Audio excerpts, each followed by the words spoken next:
दोस्तों, फिलहाल हम जिस युग में जी रहे हैं, पुराणों और शास्त्रों के अनुसार इसे कलयुग कहा जाता है। कलयुग से पहले भी 3 युग बीत चुके हैं, जिसमें हैं त्रेता युग, द्वापर युग और सतयुग। त्रेता युग का भी अंत हुआ था और सतयुग का भी। हम पुराणों की माने तो कलयुग का भी अंत एक ना एक दिन जरूर होगा। लेकिन अब हमारे सामने यह प्रश्न उठता है कि आखिर कैसा होगा कलयुग के बाद का युग। कलयुग से जुड़ी वो कौन सी बातें हैं जो भगवान श्री कृष्ण ने महाभारत काल के समय में ही 5 पांडवों को बता दी थी। इसके साथ ही भगवान श्री कृष्ण ने पांडवों को कलयुग के इंसानों से जुड़े कुछ ऐसे रहस्य भी बताए थे जिनको सुनने के बाद आप दांतों तले अपनी उंगली दबा लेंगे। अगर आप भी इन रहस्यों के बारे में जानना चाहते हैं तो हमारी आज की यह वीडियो बिना स्किप किए हुए अंत तक देखते रहिए। आपका ज्यादा समय न लेते हुए वीडियो की शुरुआत करते हैं। दोस्तों, जुए में सब कुछ हारने के बाद जब पांडव वन में जा रहे थे, तभी पांडवों ने भगवान श्री कृष्ण से पूछा, हमने तो ऐसा कोई बड़ा पाप नहीं किया, फिर भी हमें इतना बड़ा दंड क्यों मिला? तब श्री कृष्ण ने कहा, प्रिय पांडवों, द्वापर अपने अंतिम चरण पर है।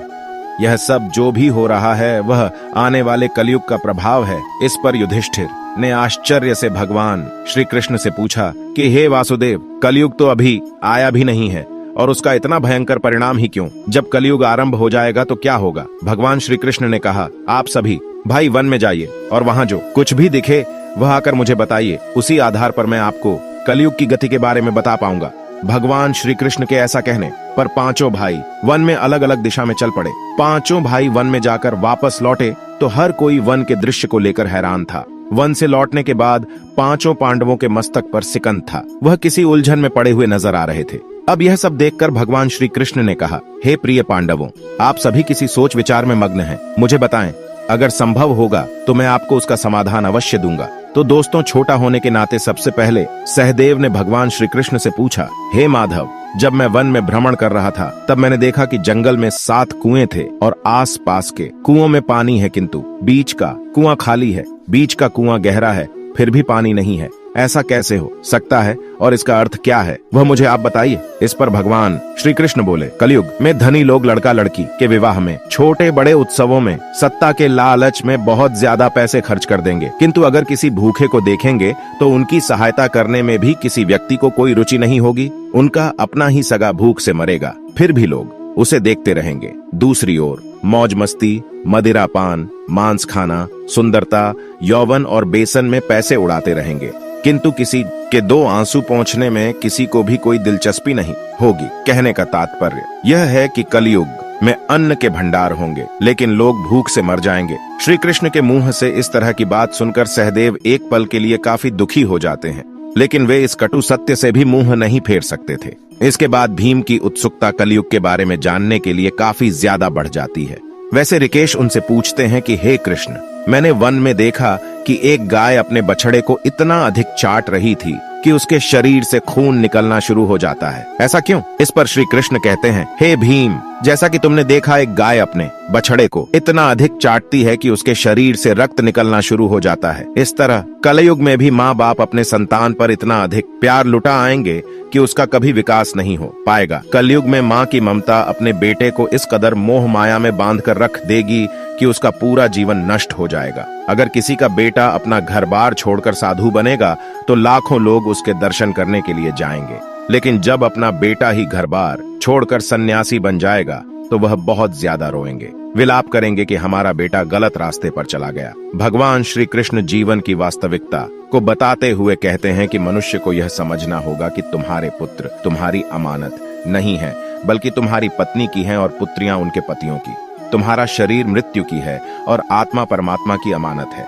भीम के बाद अर्जुन ने कहा कि हे माधव, मैंने जो देखा वह तो इससे भी कई ज्यादा आश्चर्यजनक था। मैंने देखा कि एक पंछी के पंखों पर वेद की रचनाएं लिखी हुई थीं और वह पंछी एक मुर्दे का मांस खा रहा था।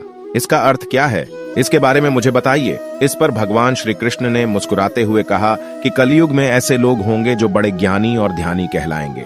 वे ज्ञान की चर्चा तो करेंगे, लेकिन उनके आचरण एकदम राक्षसी होंगे। बड़े पंडित एवं विद्वान वे लोग कहलाएंगे, किंतु वे यह देखते रहेंगे कि कौन सा मनुष्य मर जाए और हमारे नाम अपनी संपत्ति कर जाए। चाहे कितने भी बड़े लोग हों, किंतु उनकी दृष्टि दूसरे के धन और पद के ऊपर ही रहेगी, और सत्पुरुष तो बहुत ही कम आपको कलयुग में देखने को मिलेंगे। कलयुग में इंसान मेहनत से धन अर्जित करने की बजाय दूसरों के घरों में चोरी करना और दूसरों की संपत्ति पर जबरदस्ती कब्जा करने वाला होगा। अर्जुन के बाद अपनी जिज्ञासा को शांत करने के लिए नकुल ने श्री कृष्ण से पूछा, हे भगवान, आप मेरी जिज्ञासा को भी शांत करें। मैंने देखा कि एक बहुत बदढ़ी चट्टान पर्वत से गिरी, बदढ़े से बदढ़े वृक्ष भी उसे नहीं रोक पाए, किंतु एक अत्यंत छोटे से पौधे का स्पर्श ही वह चट्टान पर जैसे ही पड़ेगा, वह चट्टान एक जगह पर स्थिर हो गई। ऐसा आखिर क्यों? इस पर श्री कृष्ण कहते हैं कि इसका अर्थ है कि कलयुग में मनुष्य की बुद्धि क्षीण हो जाएगी और उसका जीवन पतन हो जाएगा, और उस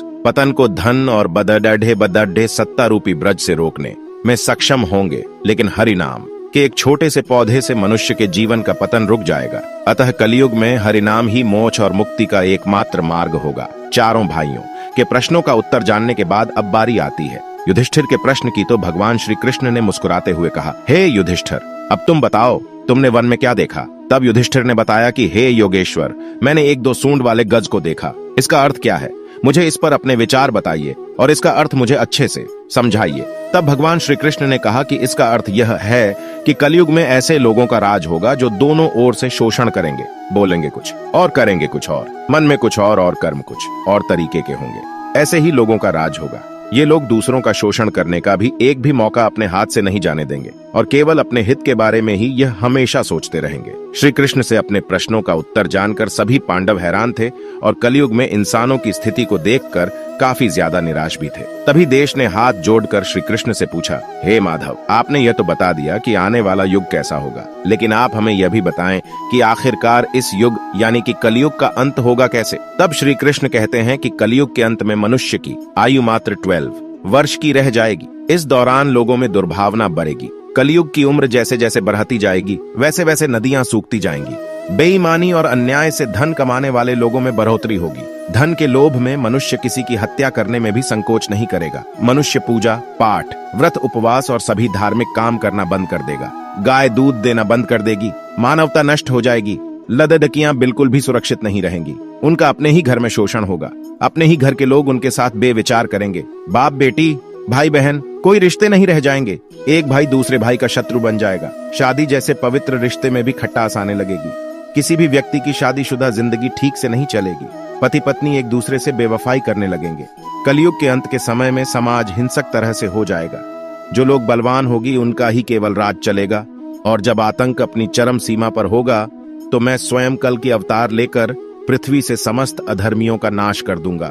फिर से धरती पर धर्म का बोलबाला होगा। मनुष्य भौतिक सुख की जगह मानसिक सुखों पर बल देगा। मनुष्य में एक दूसरे के लिए नफरत की कोई जगह नहीं होगी। चारों ओर प्यार ही प्यार होगा। मानवता की पुनः स्थापना होगी और मनुष्य को परम ज्ञान की प्राप्ति होगी। लेकिन सतयुग आने में अभी काफी लंबा समय है, तो क्यों ना हम लोगों में से सभी लोग अपने धर्म और कर्म से सतयुग की तरह जीने का काम करें। ग्रंथों में भी इस बात का वर्णन मिलता है कि कलयुग में जो लोग धर्म और कर्म पर विश्वास करेंगे उन्हें सतयुग की तरह ही सुख की प्राप्ति होगी। इसीलिए अपने जीवन को सुखी बनाने के लिए आज से हरि का नाम जपना शुरू कर दें। तो दोस्तों, फिलहाल इस वीडियो में इतना ही। उम्मीद करते हैं कि आपको हमारा यह वीडियो पसंद आया होगा। यदि आपको वीडियो पसंद आया है तो इस वीडियो को लाइक करें और इसी तरह के इंटरेस्टिंग और अमेजिंग वीडियो देखते रहने के लिए चैनल को सब्सक्राइब जरूर करें। धन्यवाद।